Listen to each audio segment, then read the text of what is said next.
like I'm floating through the air.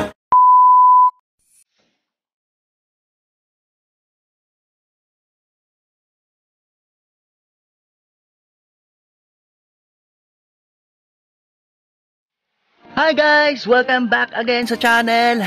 So ayan, panibagong araw na naman. Panibagong video na naman ang gagawin natin ngayon. Takas ako dun sa tinataniman namin.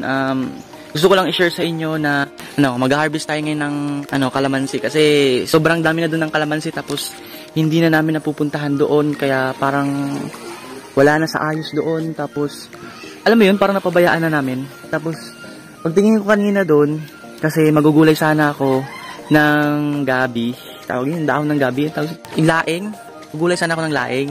Tapos nakita ko yung kalamansi, nasabi ko why not na pitasin ko na lang sila, 'di ba? Hindi naman lahat, pero kasi meron ng mga malalaki, may hinog na.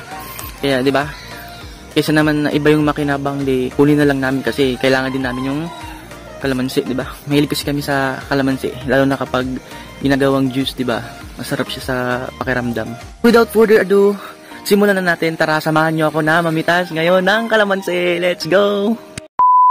Nakalimutan ko pala, no? Shoutout pala kay Rinalyn Norio. So, ayan, shoutout sa'yo. Thank you for watching my vlogs.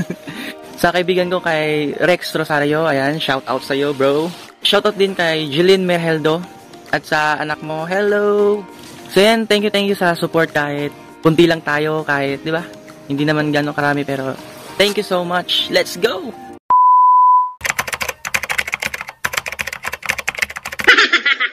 Hi guys! Good morning! So yan, nandito na tayo. Mamimitas tayo ngayon ng kalamansi. Kasi marami na ang kalamansi. Go! Tingnan nyo ako, dali. Come on, come on. Tingnan nyo. Ganun na pagpitas ng kalamansi, guys. Tingnan nyo ha. Ganun, no? Oh. Wait. Ito na puro. Hirap.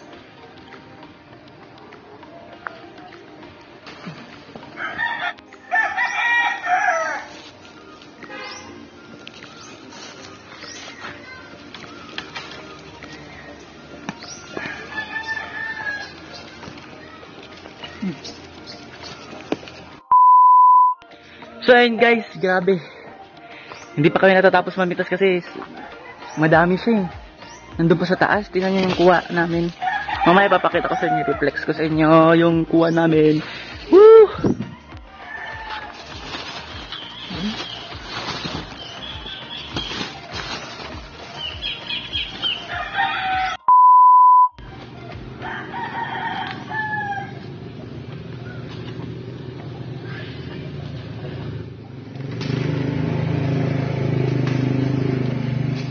Makita yung mga bunga.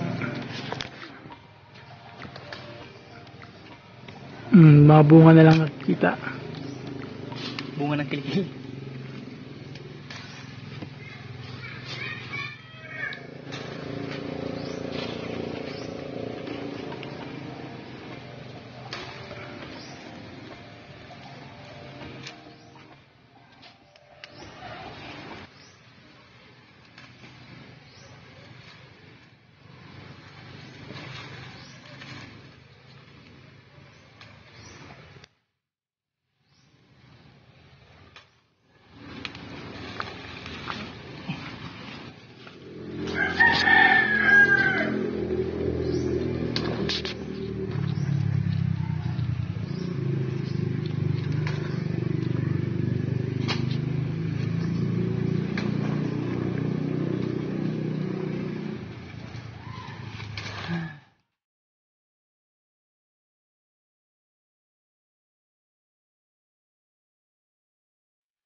Hi guys, tapos na kayo manguha ng kalamansi, tapos na kayo mamitas ng kalamansi.